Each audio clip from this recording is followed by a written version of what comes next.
ፌደራል መንግስቲ ትግራይ ንመቆጻር ዝዓለመ ፍሉይ ዕጡቕ ሓይሊ ኣሎ ተባሂሉ ክትሰምዕዎ ኢኹም።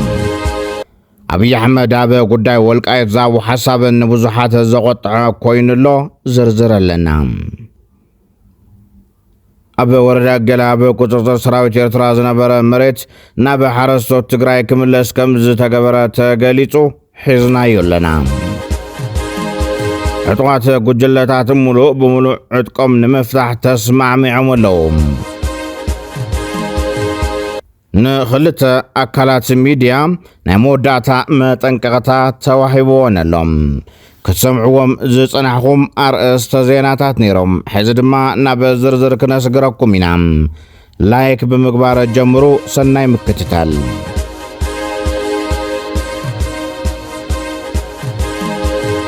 ሎሚ ሓምሊ 25 2018 ብምኽንያት ጽገና ካብ መቐለ ሪጅን ዓዲግራት ዛላምበሳ ደውሃን ኣብኡ ዙርያ ዘለዎ ከባብታትን ካብ ንጉሆ 2 ፍርኣን ክሳብ 10 ሰዓት መብራህቲ ክትጠፍእ እያ። ነዚ ዘድሊ ምድላው ክትገብሩ ብትሕትና ንሓትት። ነዚ ሓበሬታ ይጠቕሞ እዩ ንዝበልኩምዎ ሰብ ድማ ሼር ግበርሉ። ናብቲ ዝቕፅል ዜናና እንትንሰግር አብይ አሕመድ ምስ ኣምሓራ ኮርፖሬሽን ሚድያ ሓዱሽ ቃለ መሕትት ኣካይድሎም። አብይ አሕመድ ኣብ ትሕዚ ዝገበሮ ቃለ መሕትት ኣብ ጉዳይ ወልቃይት ዝሃቦ ሓሳብ ንብዙሓት ዘቆጥዕ ሽርሒ ዝተመልኦ ኮይኑ ተባሂሉሎም። የወልቃይት ጥያቄ ረዘም ላለ ጊዜ ይገባኛል ጥያቄ በአማራ ክልል ሲነሳ ቆይቷል። ይህንን ጉዳይ የሁለቱም ክልል ህዝቦች ያሳተፈ ያወያየ በህገ መንግስቱ መሰረት በሪፍረንደም የተረጋገጠ ለዘላቂ ሰላም መነሾ የሚሆን ካልሆነ እድል አግኝቻለሁና አሁን ላፈላርግ ብትን ሲቀየር ይበላሻል። ለምሳሌ ከዚህ ቀደም የፌደራል ክልል ስሪት ሲሰራ በህዝቦች ውይይት ቢሆን ያ ነገር የተፈጸመው ለረጅም ጊዜ ጥያቄ ሆኖ አይቀጥልም ነበር። ያን ስህተት የሚደግም ነገር ነው አሁን ስለሚመች እናርገው የሚል ጥያቄ የሚነሳበት መንገድ ውይይት ይፈልጋል። ስፔሲፊካሊ የወልቃይትን ጉዳይ ብትወስድ በትግራይ በኩል ያለው ጥያቄ ፌደራል መንግስት ስርዓት ውስጥ በትግራይ ክልል ይተዳደር ነበር። በጦርነቱ ምክንያት ነው ያንን ቦታ ያጣ ነው። አሁን ደግሞ ለአማራ ህዝብ ህልውና እንታገላለን የሚሉ ኃይሎች ሁሉ ውሰዱት፣ አብረናችሁ እንዋጋለን፣ ይገባችኋል እያሉን ነው። እየከለከለን ያለው የፌደራል መንግስት ነው። የፌደራል መንግስት ከዚህ ጉዳይ ራሱን ቢያወጣ እኛ በማንኛውም መንገድ በኃይልም ይሁን በሰላም ቦታችንን እናስመልሳለን። እንቅፋት የሆነብን የፌደራል መንግስት ነው እንጂ ለዚህ ህዝብ የሚታገሉ ወገኖችም ጭምር ለዚህ ህዝብ እንታገላለን ባዮች ጭምር እንድንወስድ ፈቅደው የዚያ ትግል ተባባሪና አጋር ሆነዋል። እናንተ ናችሁ እንቅፋቱ ይላሉ። ጉዳይ ወልቃይት ምባል ሁሉ ኣብ ትግራይ ኣምሓራ ዘሎ ግዛኣት ትግራይ ዘሎ ኣብ ከራኻሪ ዝመደቦ አብይ አሕመድ ኣብ ናይ ሕዚ መደርኡ ድማ እቲ ቦታ ንኽልል ኣምሓራን ትግራይን ከም መሸማገልን መከራኸርን ገይሩ ከጽንሖ ድሌቱ አንጸባሪቁሎም። ወደ አማራ ክልል ደግሞ ስትመጣ ከጦርነት በኋላ በፌደራል መንግስት ውክልና የሚተዳደረው የወልቃይት ክልል በህግ አግባብ በተሟላ መንገድ ወደ አማራ ክልል መመለስ ሲገባው የፌደራል ክልል መንግስት አልመለሰም ብሎ ያስባሉ። ሁለቱም ጋር ጥያቄ አለ ማለት ነው። ይሄንን ጥያቄ የምንፈታው አንዱን ወገን በማስደሰት ለአንዱ ወገን ምላሽ በመስጠት አንዱን ከጥያቄው ጋር እንዲቆይ ብናደርገው ዘላቂ ሰላም አያመጣም። የጊዜ ጉዳይ እንጂ መልሶ ግጭት ይፈጥራል። መልሶ ግጭት የሚፈጥርን ነገር ለአጭር ጊዜ እፎይታ ለአጭር ጊዜ ደስታ መመለስ ደግሞ የመደመር መንግስት ፕሪንሲፕል አይደለም። የኛ አንደኛው ፕሪንሲፕል ሚዛናዊነት ነው። ሁለተኛው ሙሉ እይታ ነው። በምንወስናቸው ውሳኔዎች ዘላቂ ሰላም፣ ዘላቂ ልማት፣ ዘላቂ አብሮነትን የማያረጋግጥ የአጭር ጊዜ ድል ከሆነ ታይም ቦምብ ነው። ነገርን ለጊዜው ያዳፍናል እንጂ ከናካቴው አያጠፋውም ብለን ስለምናስብ አንመርጠውም። መንገዱን ጊዜ ወስዶ ተወያይተን ተመካክረን ህግን ስርዓትን ተከትለን የህዝቦችን ተሳትፎ አረጋግጠን ብንወስን ግን ለዘላቂው ሰላም ሊያረጋግጥ ይችላል። በነገራችን ላይ እዛ አካባቢ ሄዳችሁ አይታችሁ ይሆናል። የአርማጮ የወልቃይት የጠቀዴ ህዝብ እንኳን አሁን ባለው ሁኔታ ባለፉት 30 ዓመታት ያ ሁሉ ዱላ የወረደበት ኢትዮጵያዊነቱንም የበጌምድር ሰው መሆኑንም እየተናገረ እየሞተ እየተሰደደ ዛሬም አለ። ሕዚ ምስ ኣምሓራ ሚድያ ዝገበሮ ቃለ ምሕተት ንሓይልታት ኣምሓራ ኣብ ጎነን ምስላፍ ዝዓለመ ቃለ ምሕተት ምዃኑ ብዙሓት ይዛረቡ። ወሲኹ ድማ ተቐዳማይ ሚኒስትር ኣብ ጉዳይ ሰነ 15 ማለት እውን መራሕቲ ኣምሓራ ብባህር ዳር ኣብ ኣዲስ አበባ ንበዓለ ጀነራል ሰዓረ መኮነን ዝተቐንፀሉሉ እዋን ነይሩ። ነዚ ዘስታወሰ ኣብዪ ኣሕመድ ብፍላይ ድማ ቅድሚ ኩሎም ሚድያ ንኣማራ ሚድያ ኮርፖሬሽን ዝፀውዕሉ ምክንያት እንትገልጽ ነቲ ፍጻመ ምስ ክልል ኣምሓራ ዘለዎ ቅርበት ክትንትነሉ እዩ ተራዩ። የታሪካችን የጠባሳችን አካል አድርጌ ነው የማስታውሰው። ዕለቱ ቅዳሜ ነበር፣ ዊኬንድ ነበር። ማምሻ ላይ ነበረ ይሄ ጉዳይ የተፈጠረው እና እኔ እዚህ ቢሮ ቆይቼ ከቢሮ ስወጣ መረጃ የሰማሁት እና ለሚዲያ ምን ነገር አለበት የሚል ሐሳብ መጥቶ የሚዲያ አካላት ይጠሩ ብለን ፋና፣ ኢቢሲ፣ አሚኮ ተጠርተው ነበር። የሰጠሁበትን ቦታ እስከዛሬ አስታውሰዋለሁ እኔ። ነገር ግን ፋናና ኢቢሲ ምናልባትም ዊኬንድ ስለሆነ ምሽትም ስለነበረ ስንጠራቸው በዚያ ፍጥነት አልመጡልንም። አሚኮ ግን ጎረቤት ነው፣ እዚያ 4 ኪሎ ነው መስሪያ ቤቱ። መኪናም ላይ ያስፈልገው ይችላል እዚሁ ስለሆነ ልክ ጥሪው ሲደረግ ወዲያው አሚኮ መጣ። አሚኮ መጥቶ የተወሰነ ደቂቃ ጠበቅን እነዚያ ቢደርሱ ብለን ዘገዩብን እና መጨረሻ የመጣው ሐሳብ ምንም እኮ ችግር የለውም አሚኮ ወስዶ ለሁሉም ሊያከፋፍል ስለሚችል ለአሚኮ ይሰጥ ተብሎ ምሽት ላይ ነው እኔ ቤት ነው ለአሚኮ ሰጠሁኝ።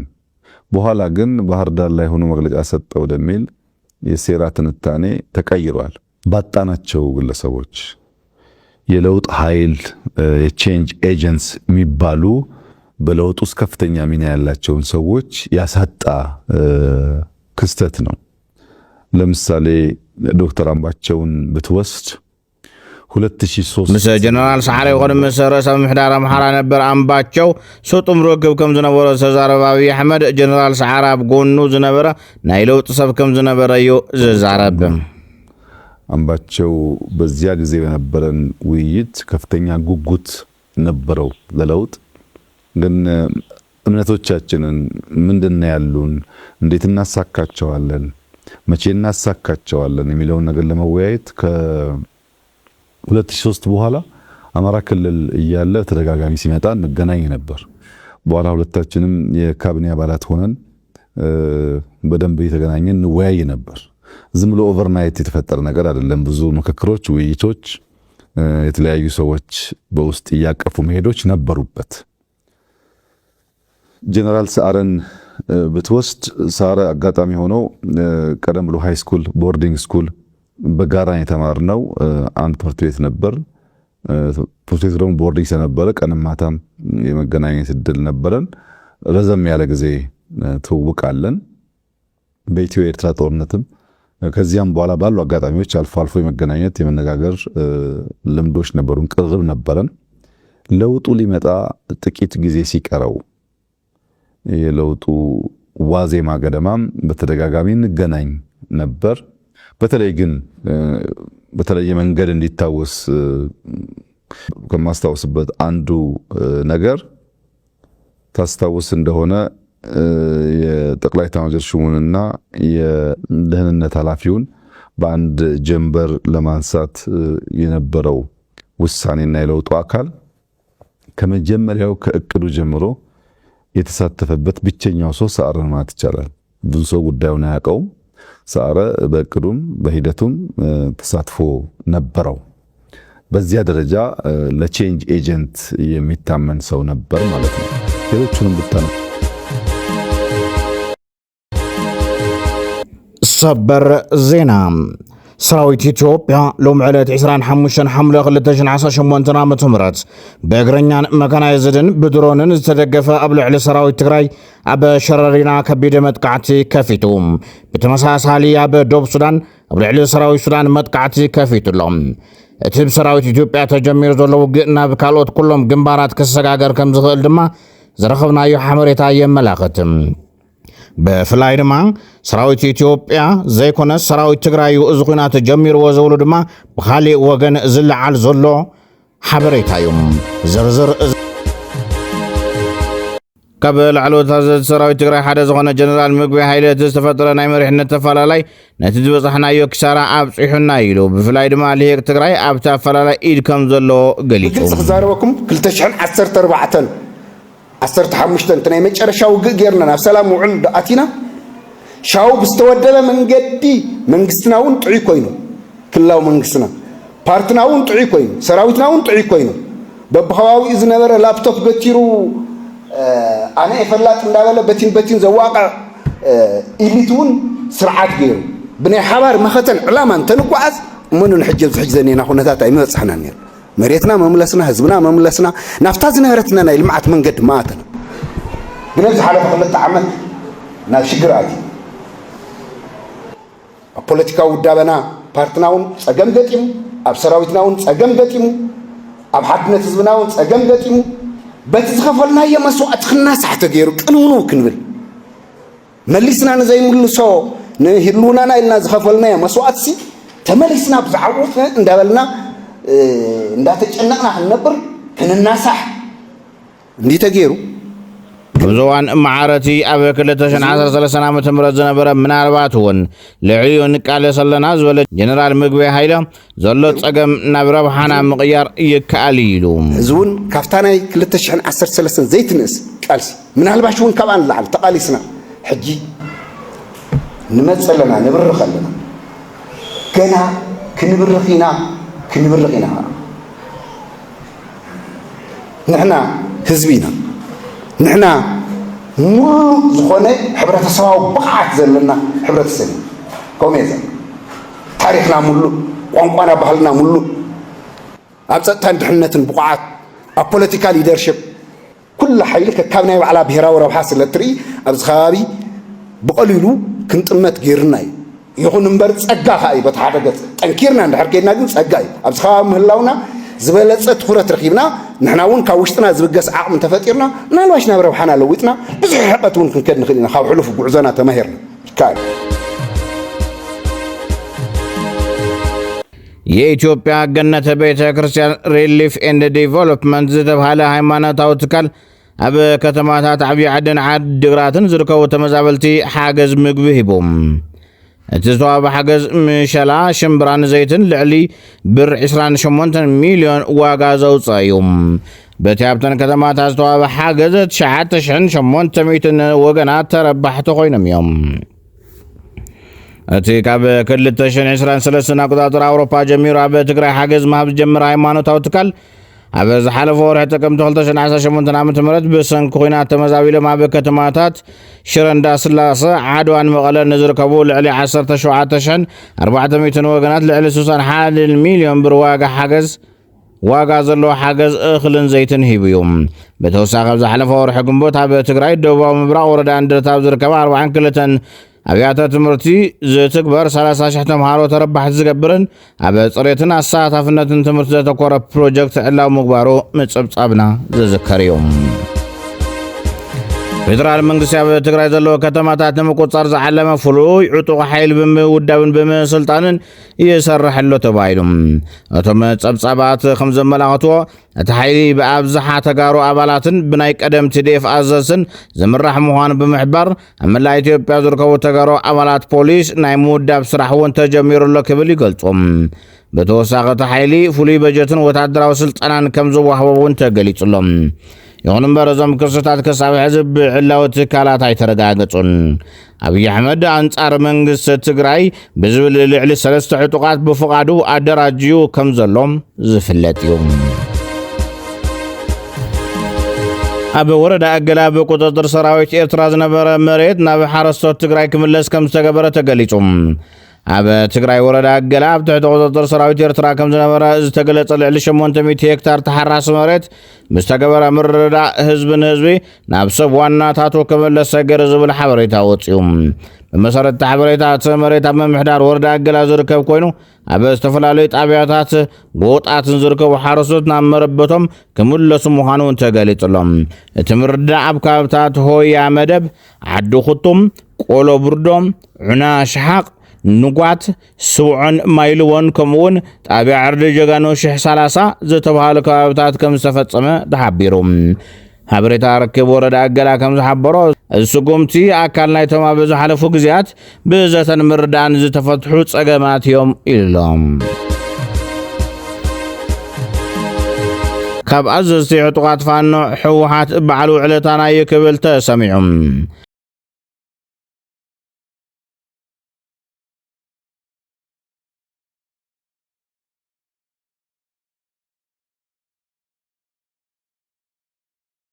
አብይ አህመድ ትግራይ መጣብህ ሊያጠቃ ነው ብሎ ቢቀሰቅሰን ራሱ ይወጣዋል። የትግራይ ኃይሎች ባለውለታችን ጭምሮች ናቸው። ደካማ ጎናችን ተጠቅሞ አብይ አህመድ ፋኖንም የአማራን ገበሬንም ትጥቁን ለማስፈታት ሲፈልግ የመጀመሪያ አዱ ያነጋገራቸው የህዋት ኃይሎችን ነው። እናንተ በሱ ግቡልን፣ እኔ በዚህ ይገባለሁ፣ የአማራን ህዝብ ትጥቁን እናስፈታው ሲል ትጥቃችን ሊቀሙን አልመጡም። ሊመሰገኑ ይገባቸዋል። በዚህ አብይ አህመድ ግን የአማራ ህዝብ ሁሉ ጠላት ስለሆነ ከጋምቤላውም ከሶማሌውም ከደቡብም ከወላይታው ከአፋሩም ጋር ሆነን አብይ አህመድን ለአንዴና ለመጨረሻ ጊዜ እስከ ሰራዊቱ እስከ ምናምኑ ድብዛውን ለማጥፋት ተዘጋጅተናል። እንንቀሳቀሳለን፣ እንቀጥላለን። አብይ አህመድ ትግራይ መጣብህ ሊያጠቃ ነው ብሎ ቢቀሰቅሰን ራሱ ይወጣዋል። ኣብዚ ጉዳይ ተወሳኺ ሓበሬታ ዝሃበ ሃይለ ደደቢት ድማ ብኩሉ ፈቲኑ ኣብይዎ እዩ ብማልእ ወሲኹ ድማ ሰራዊት ኢትዮጵያ ኣሚኖም ናብ ትግራይ ንምዝማት ህዝቢ ምልዓል ከም ዝጀመሩ እዩ ዝገልጽ። ኣብይ ኣሕመድ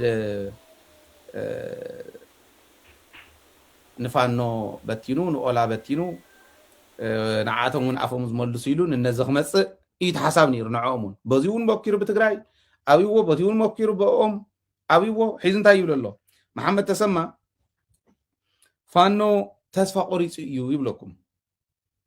ተስፋ ቆሪጹ እዩ ፋኖ ኣብ ኣዊ ብሄረሰብ ፍሉይ ዞባ ኣዊ ብሄረሰብ ከይዱ ኣገው እዮም፣ ሓትና እዮም፣ ናና እዮም። ኣብኦም ከይዱ እዩ ተዛሪቡ። እቶም ዝዕጠቕዎ ተስፋ ቆሪጾም ስለ ዝኾኑ ፋኖ ተስፋ ቆሪጹ እዩ ዝዕጠቕዎ ዝብሎም ወያነ እዮም። ወያነ ንፋኖ يعتقون يريو ግን ወያነ ተስፋ ስለ ዝቆረጸ ፋኖውን ተስፋ ቆሪጽ እዩ ኢሉ ዝነግሮም ዝተፈላለዩ ኣዘዝቲ ምሰመራ ረሓናይ ተፈላለዩ ከባቢታት ኣምሓራ ኮይኖም ኣብ ዝተፈላለዩ ዞባታት ወረዳታት ተበቲኖም ህዝቢ የለዓሉ ኣሎ። ህዝቢ ለዓሉ ከለው ናብ ትግራይ ንዝመት እዩ ቃል ብቃል ህዝቢ ዘሎ ናብ ትግራይ ንዝመት ፋኖ ሕዚ ኣዳኺምናዮ ኢና ሕዚ ናፍቶም ንፋኖ ዝዕጠቕዎ ኢና ክንዘምት ዘለና ተለዓል ይብሉ ተለዓሊ ወሎ ትግራይ ተለዓሊ ከምሃለው ህዝብ ኣምሓራ ታደራትውን በመሓርኛ እውን ከመፅና ግዜ እንተረኺ ናበይ ክለዓል ናብ ትግራይ ንፋኖ ዳኺምናዮ ኢና ፋኖ መሊእኻ ንምጥፋእ ግን እቶም ዝዕጥቕዎ ዘለው ምፅናዕ ኣድላይ ቃል ብቃል ኣብ ደቡብ ሱዳን ብዛዕባ ድሮናት ዝተፈጸመ ሓዱሽ ጸብጻብ ቀሪቡ ገለ ሚድያታትን ማሕበራዊ ሚድያን ኣብ ደቡብ ኢትዮጵያን ሱዳን ዝነበረ ውግእ ንምጥቃም ተዳልየን ዝነበራ ዝተባሃላ ድሮናት ኢትዮጵያ ብዝተዋደደ ጥቃዓት ኣብ ቁጥጥር ሰራዊት ሱዳን ከም ዝወዓላ ዘረጋግጽ ምስሊ ወፂሎም እቶም ጸብጻባት ከም ዝሕብርዎ ኣብ ልዕሊ ሰራዊት ኢትዮጵያ ከቢድ ጥቃዓት ድሕረ ምፍጻሙ እቶም ኣጥፊአን ዝጠፍኣ ድሮናት ኣብቲ ቦታ ተሓዲገን ከም ዝተረፋዮም ዝገልጹ በዓል መዚ መራኸቢ ብዙሃን ኢትዮጵያ ንኽልተ ትካላት ሚድያ ናይ መወዳእታ መጠንቀቕታ ሂቦም እቲ ናይ መወዳእታ መጠንቀቕታ ዝተዋህበን ትካላት ሚድያ ኣሃዱ ኤፍኤም 94.3 ኣርትስ ቴሌቭዥንን እየን። እተን ትካላት ሚድያ ዘይጠለለን ሚዛናዊ ዘይኮን ረብሓ ህዝቢ ዝጎዳእ ሓበሬታ ፎንየን ብዝብል እዩ እቲ ናይ መወዳእታ መጠንቀቕታ ተዋሂብዎን ዘሎም ኣባላት 26 ሓይሊ ዕጡቕ ሓይሊ RSF ምስ ሰራዊት ሱዳን ተጸምቢሮም ኣባላት 26 ሓይሊ ዕጡቕ ሓይሊ RSF ዝነበሩ ሓደ ጉጅለ ተዋጋእቲ ሙሉእ ብሙሉእ ኣጽዋሮምን ናይ ውግእ መሳርሕታቶምን ንሰራዊት ሱዳን ረኪቦም ከም ተጸምበሩ ተገሊጹ። ዝተረኸበ ሓበሬታ ከም ዘመላኽቶ ጉጅለ ብሓለቓ ኣልኑር ኣሕመድ ኣዳም ወይ እውን ኣልኑር ኣልቁባ ዝምራሕ ምስ መራሒ ሰራዊት ጸጥታን ተቐባልነት ከም ዝረኸበ ድማ ተገሊጹሎም። ኣልኑር ኣሕመድ ኣደም ብተመሳሳሊ ናይ ምርኻብ ኣጽዋርን ናይ ሰራዊት ሱዳን ምጽምባርን ከይድታት እናቐጸለ ከም ዘሎ ገሊጹ ንሳቶም ብተወሳኺ RSF ግልጽ መትከል ዕላማን ስትራቴጂን ዘይብሉ ሓይሊ እዩ ካብ ወፃእ ዝረኸቦ ደገፍ እውን ውፅኢት ኩናት ክቕይር ኣይኽእልን ኢሎም ኣብ መወዳእታ ፕሬዝደንት ትራምፕ ሓማስ ኣብ ጋዛ ዝርከቡ ካልኦት ዕጡቓት ጉጅለታትን ሙሉእ ብምሉእ ዕጥቆም ንምፍታሕ ከም ዝተስማዕምዑ ገሊፆም ሓደ ላዕለዋይ ሓላፊ ሓማስ ምስ ትራምፕ ዘውፅኦ ቦርድ ኦፍ ፒስ ዝተሰመየ መደበ ሰላም ከም ዝተስማዕምዐን ኣብ ሓፂር እዋን ወግዓዊ መግለፂ ከውፅእ ምዃኑን ንቢቢሲ ኣረጋጊጹሎም እስራኤል ዛጊድ ብዛዕባ እዚ ዝሃበቶ ወግዓዊ መግለፂ ግን የለን። ክቡራት ተኸታተልትና ንሰዓት ዝሓዝናልኩም ዜናታት ነዞም ተኸታተልኩሞም ይመስሉ ነይሮም። ንምክትታልኩም ኣመስጊና ሰላም ንህዝቢ ትግራይ፣ ሰላም ንኹሉ ወዲ ሰብ።